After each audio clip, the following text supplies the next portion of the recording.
विद्यार्थ्यांच्या सुरक्षिततेसंदर्भात शाळांमध्ये विविध उपाययोजना करून त्याची माहिती संकेतस्थळावर भरण्याच्या सूचना शिक्षण विभागाने शाळांना केल्या होत्या।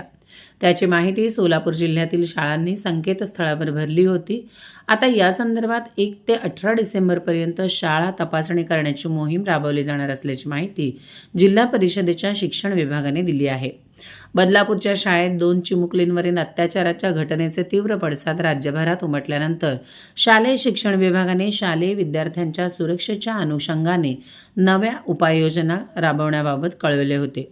उपाययोजना न करणाऱ्या शाळांचे अनुदान रोखण्याचाही निर्णय यावेळी घेण्यात आला होता।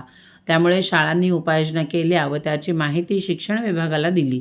आता ज्या शाळांनी माहिती भरली आहे त्या माहितीनुसार उपाययोजना केल्या आहेत की नाही याबाबतची पडताळणी शिक्षण विभागाकडून करण्यात येणार आहे।